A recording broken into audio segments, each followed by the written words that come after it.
En este capítulo vamos a ver la parte más interesante de todo este curso, que es la sangre en las calles, y veremos cómo se llama así un poco más adelante. Pero se trata fundamentalmente de cómo funcionan las historietas, qué hace que un grupo de imágenes dejen de serlo y se transformen en narrativa gráfica. En el capítulo anterior vimos cuáles son las palabras que forman el lenguaje de las historietas, que son los iconos, que son las onomatopeyas y más o menos cómo se las usa. Pero ahora vamos a ver el mecanismo fundamental que hace que las historietas funcionen como ello, como un cómic, como una historieta.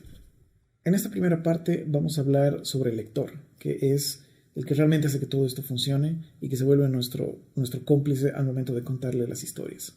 En su libro, Scott McCloud nos cuenta una pequeña historia sobre cómo él imaginaba que mientras estaba caminando, el mundo solo existía en la dirección en la que él miraba. Y si él tal vez se daba la vuelta, entonces probablemente el mundo dejaba de existir. Y eso le parecía muy interesante. Y se relaciona con el tema que vamos a ver ahora, porque ciertamente, ¿quién no nos dice que estamos viviendo en una súper sofisticada simulación en donde solamente en la dirección en la que estamos mirando el mundo se está rendereando y cuando miramos en otra dirección el mundo simplemente desaparece? O sea, no es difícil de entender por qué tenemos este tipo de pensamientos, dado que cuando somos muy jóvenes, el hecho de saber que los objetos permanecen a pesar de que no los estemos viendo directamente es algo que no tenemos, o sea, es algo que aprendemos con el tiempo. Por eso el juego de Peekaboo es tan interesante, porque para el niño que no ve a la madre cubierta por la tela, literalmente no está existiendo.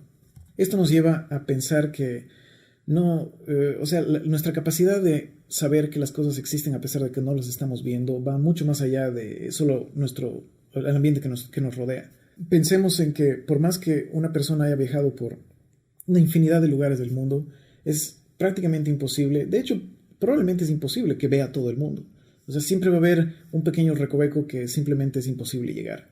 Y eso hace que nuestro entendimiento de la realidad es fragmentado. Nosotros solo vemos pedazos y sin embargo entendemos que existe lo demás. Sabemos que hay montañas alrededor nuestro, así que asumimos que probablemente hayan montañas al otro lado del mundo. Lo que hacemos es tomar las partes y intuir el todo. Y eso es lo que se llama clausura. Y este es el centro, este es el núcleo del funcionamiento de los cómics. El observar las partes y percibir el todo. La clausura no solo es ver partes e intuir el resto del objeto o de la ciudad o del mundo, sino en el caso de, por ejemplo, los iconos, como habíamos visto, solamente una silueta es suficiente para traer a nuestra imaginación el resto del objeto, o el resto del significado, o el resto de un concepto completo, o en el caso de un ratón, la noción de toda una industria del entretenimiento, o en el caso de un par de líneas y un palito, de una persona completa, de una cara humana. Y esto aplicado a los cómics es la parte que me parece probablemente más interesante de toda esta teoría de las historietas, que por sí sola una simple imagen es solo eso, es una imagen y no tiene relación con nada más. Si ponemos otra imagen por separado, de la misma manera, es simplemente eso, una ilustración y nada más. Pero el momento en que las ponemos todas juntas, ahí es donde sucede la magia. Esto es donde se transforma en una historieta, y es precisamente por este principio de clausura. O sea, nosotros vemos los dos pedazos de tiempo, pero nuestra mente intuye el tiempo que hubo en el medio. O sea, nuestra mente transforma estas dos imágenes en una serie de imágenes. Nuestra mente transforma por ejemplo, en el caso de un ojo parpadeando, si vemos un ojo cerrado y un ojo abierto, las dos imágenes nos muestran los dos estados iniciales y finales de un objeto, pero nuestra mente crea toda una pequeña secuencia de imágenes, toda una animación en donde se puede ver más o menos la película que sucede entre estos dos puntos. Ahora pongamos un ejemplo un poco más complejo. Tenemos estos dos paneles. El primero en donde hay una persona escapando de lo que parece ser un asesino o una persona muy enojada con un hacha, y el segundo panel que solamente se escucha el sonido, el grito de alguien, y probablemente sea el grito de su muerte y probablemente hubo algún tipo de crimen, pero la verdad es que en ningún momento se muestra eso. En ningún momento se muestra ningún tipo de violencia, en ningún momento se muestra ninguna acción, sino que es nuestra mente, es nuestra capacidad de clausura la que crea toda esta pequeña película, toda esta pequeña historia en el lugar que existe entre los dos paneles. Este limbo que existe entre los paneles, al que le llamamos calles, es donde el lector se vuelve nuestro cómplice y usa su imaginación para completar la historia que nosotros estamos tratando de crear. En el limbo que existe entre ambos no hay ninguna limitación, y ahí es donde el lector se vuelve nuestro cómplice. porque en ese momento, en el pequeño espacio que existe entre uno y otro panel, no hay ninguna limitación sensorial. Ahí la única limitación es la imaginación del lector. Ahí el lector puede poner sus propios efectos de sonido, sus propios colores, sus propios aromas. Todo lo que quiera está enteramente dictado por la imaginación del que lee. El primero, que llamó momento a momento, es el tiempo más corto que puede pasar entre una y otra acción. Esto es más o menos equivalente a, por ejemplo, los fotogramas que se verían uno al lado del otro en una película animada. El siguiente, que llamó acción a acción, contiene un poco más de tiempo en el periodo que sucede entre uno y otro momento. O sea, la acción sigue siendo la misma, pero lo que estamos viendo es dos partes importantes de la misma, probablemente el principio y el final, el principio, el medio o el final. En este caso no estamos viendo toda la sucesión una tras otra de los fotogramas. El siguiente tipo de transición, que llamó tema a tema, tiene que ver con dos acciones que son diferentes. En el anterior era más o menos ver los diferentes puntos de una misma acción. En este caso estamos viendo dos acciones completamente diferentes. Por ejemplo, en el ejemplo de nuestro lector cómplice, la primera acción tiene que ver con el comienzo del ataque y la última acción tiene que ver probablemente con la muerte de la persona. Lo mismo, la primera acción en el ejemplo de aquí arriba es un corredor y la siguiente acción es del referí o quien sea que está midiendo la carrera haciendo el clic final de la carrera. Y en este último ejemplo de manera similar, o sea, cada uno de los paneles representa una acción completamente diferente y separada en el tiempo de las anteriores. El siguiente tipo de transición, que se llama escena a escena, es, como su nombre lo indica, el momento en que saltamos de una escena a otra.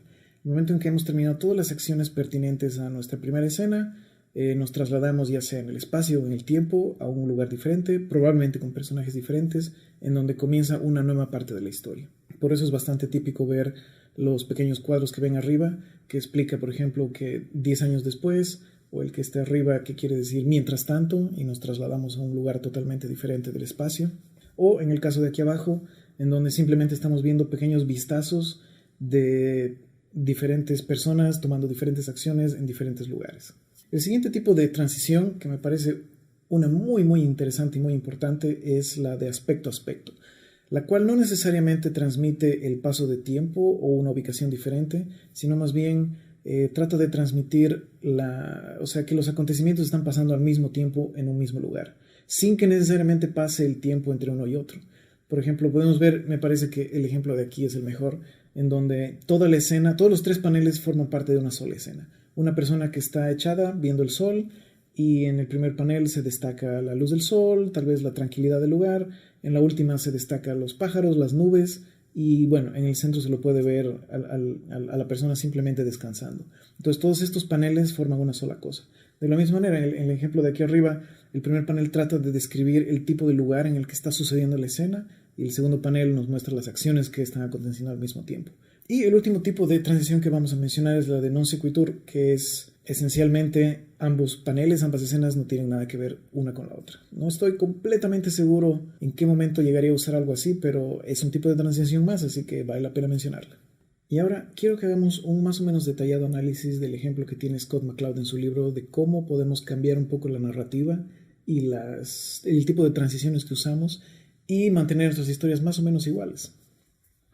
Así que ahora vamos a pasar un momento a Photoshop. Como pueden ver aquí, esta es la historia original en su forma original, y lo que decidí hacer es más o menos separarla en diferentes secciones con colores para representar las diferentes escenas que estamos viendo.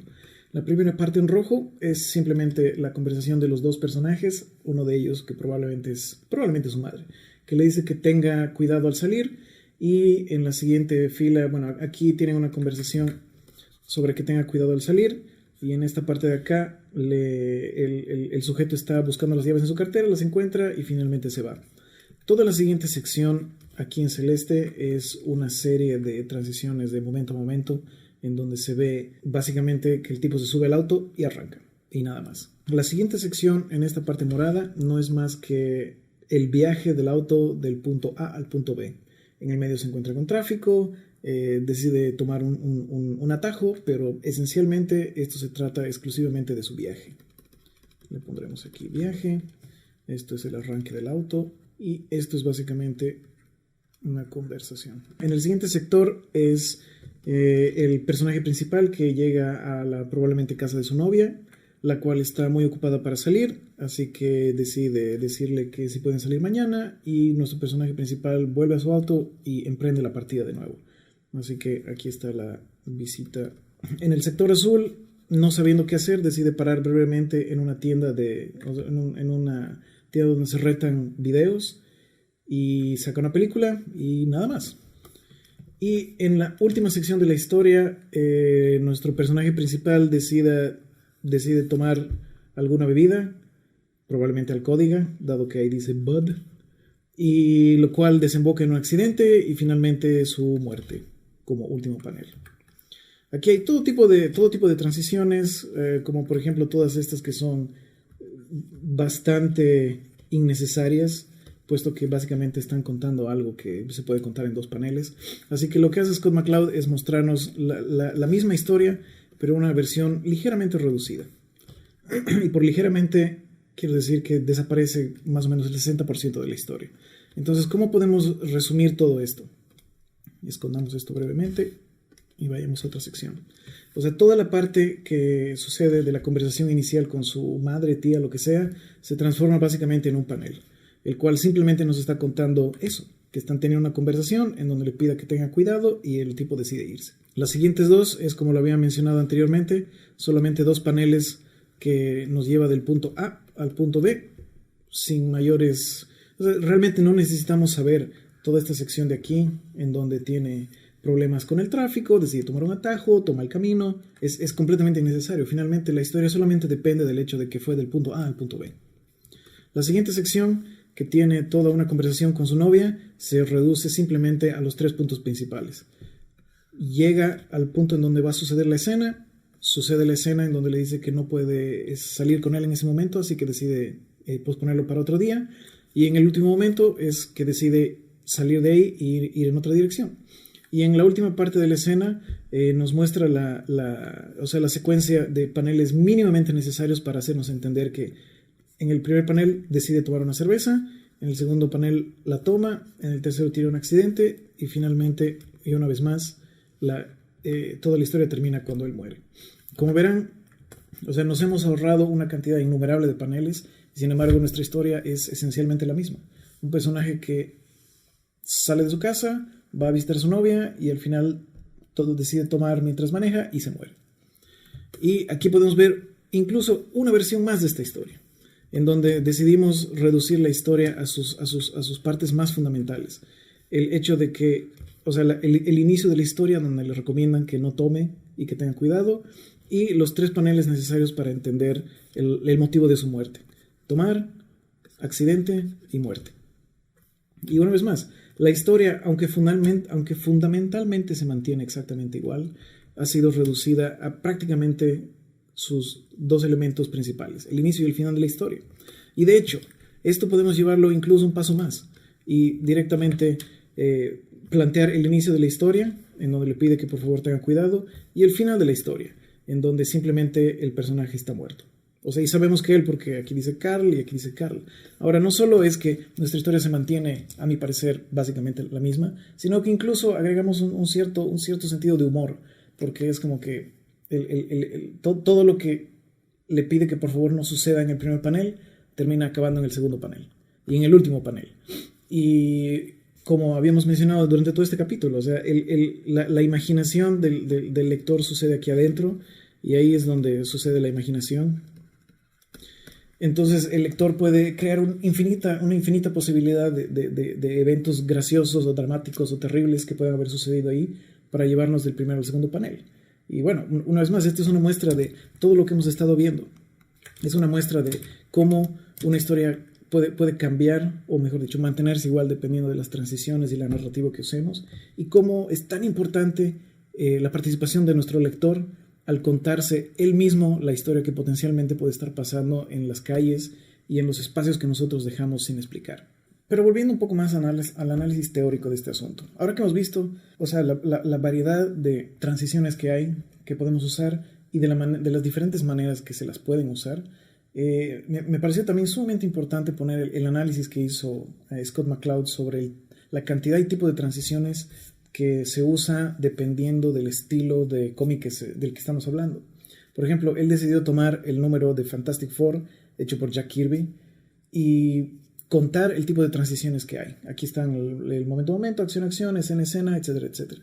Y contarlas y ponerlas en porcentajes, o sea que 65% de las transiciones son de un tipo, 20% del otro, y así sucesivamente. Y lo hizo un pequeño gráfico. Y dijo, ok, vamos a tratar de analizar si es que hay alguna tendencia más o menos estandarizada en los cómics, si hay alguna regla que deberíamos seguir, o si hay alguna regla que, a pesar de no estar dicha, la gente sigue subconscientemente. Como les había mencionado, este es el gráfico para un cómic de Fantastic Four, que es estereotípicamente americano. Lo que McCloud hizo también es comparar cómics europeos, como para hacer la comparación y ver qué estaba pasando. Y este es, por ejemplo, el gráfico correspondiente a un número de Tintin, que ciertamente tiene un gran parecido. O sea, bien puede ser por la temática, por el hecho de que este también son aventuras, también tiene acción. Así que McCloud decidió extenderlo un poco más allá y hacer toda una... o sea, hizo las mismas gráficas para diferentes tipos de autores y diferentes tipos de historias, todos americanos. Aquí está, por ejemplo, X-Men, o Betty Verónica, Mouse, o los personajes de Disney, con el Pato Donald. Todas estas distribuciones tienen una tendencia marcada. Hay una abundancia de transiciones de acción a acción y de tema a tema, pero como que las transiciones de momento y aspectos han sido casi completamente olvidadas. Y esto no solo pasa en los cómics americanos. Aquí hay, por ejemplo, todo un análisis de cómics europeos, como Asterix o Tintin. Es algo bien parecido. Las transiciones acción a acción abundan en cantidad, más o menos independiente de la temática necesariamente del cómic, y todos los otros tipos de transiciones son más o menos olvidadas. Así que, bueno, y aquí viene otra diferencia con el manga, porque McCloud también hizo un análisis de cómo se ven las distribuciones para cómics orientales, y de repente toda esta distribución empieza a cambiar. O sea, aquí ya empezamos a ver la aparición de transiciones momento a momento y de los otros tipos, como para, claro, la narrativa cambia un poco. Y la pregunta que es interesante hacerse es ¿por qué pasa esto? ¿Por qué, a pesar de que bien pueden tener temáticas similares, las narrativas cambian tanto? Y ciertamente esto es debido a una probablemente incalculable cantidad de factores, pero hay varios que son buenos para mencionar. El primero siendo el formato. O sea, claramente hay una gran diferencia entre la presentación de los cómics americanos, que normalmente vienen en issues, que son las simples revistas que tienen hasta 30 hojas, y los enormes, gigantescos tomos que tienen las compilaciones de mangas que salen como, qué sé yo, Shonen Jump, por ejemplo.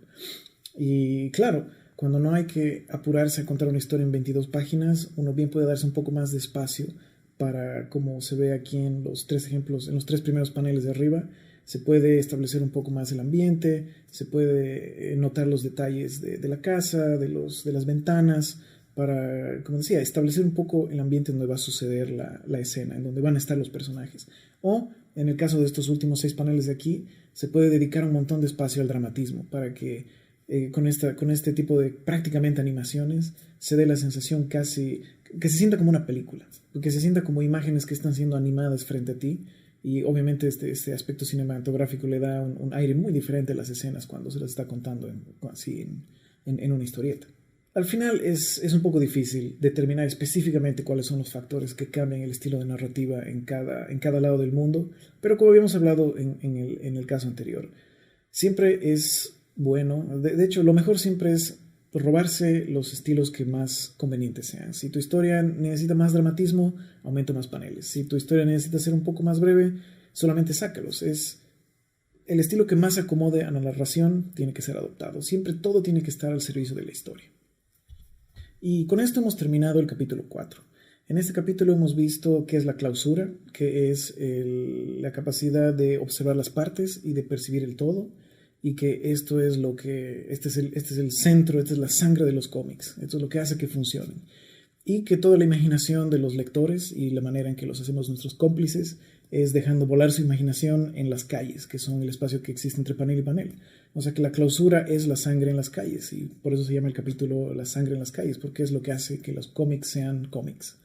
Después hemos visto un poco sobre los diferentes tipos de transiciones que podemos usar, cómo cambian o no cambian las historias dependiendo de las partes de la historia que seleccionemos y de cómo transicionemos entre una y otra, y de las diferentes distribuciones que hay de transiciones y los diferentes estilos narrativos que se usan en Oriente, en Occidente y en Europa. Ahora que ya sabemos cómo funcionan los cómics y cuál es su lenguaje, ya podemos empezar un poco más a pensar en cómo realmente hacer un cómic.